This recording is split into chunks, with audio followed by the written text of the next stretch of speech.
அரசு பள்ளி வளாகத்திற்குள் இனி அரசு சாரா அமைப்புகளின் நிகழ்ச்சிகளுக்கு தடை. மீறி நடத்தினால் மாவட்ட முதன்மை கல்வி அலுவலர் உள்ளிட்டோர் சஸ்பெண்ட் செய்யப்படுவார்கள் என பள்ளிக்கல்வித்துறை எச்சரிக்கை.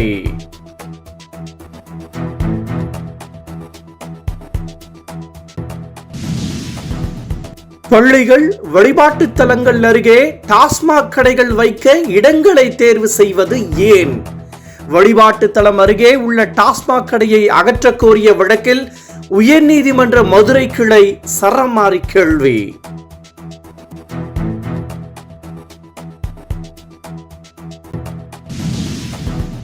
அமெரிக்க பயணம் குறித்து முதலமைச்சர் மு.க. ஸ்டாலின் வெள்ளை அறிக்கை வெளியிட வேண்டும். தொழில் தொடங்குவதற்கு ஏற்ற மாநிலங்கள் பட்டியலில் தமிழகம் இல்லை என்று கூறப்படும் நிலையில் முதலீடு குவிவதாக முதலமைச்சர் கூறுவதெல்லாம் வெறும் மாயைதானா? பாமக தலைவர் அன்புமணி ராமதாஸ் சாடல்.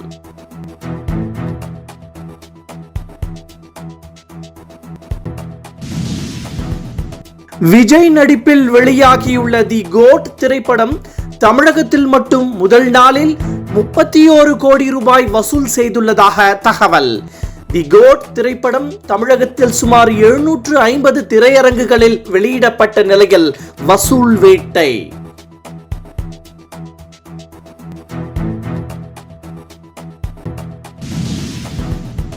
மக்களை நேசிக்கின்ற யார் வேண்டுமானாலும் அரசியலுக்கு வரலாம். விஜய் மட்டும் விதிவிலக்கல்ல. சினிமாவில் இடம் பிடித்ததை போன்று மக்கள் மனதிலும் விஜய் இடம் பிடிப்பார். இயக்குனர் ஆர்.கே. செல்வமணி நம்பிக்கை.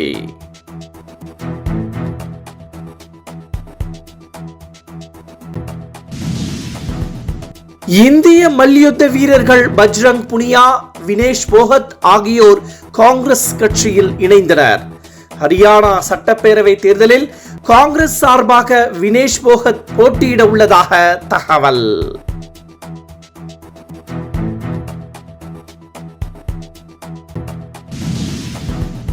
தெலுங்கானா குமராட்சி அருகே நாகப்பாம்பை கொஞ்சுவது போன்று ரீல்ஸ் எடுத்த இளைஞர். ரீல்ஸ் மோகத்தில் பாம்பு கடித்தது கூட தெரியாத இளைஞர் சற்று நேரத்தில் உயிரிழந்த சோகம்.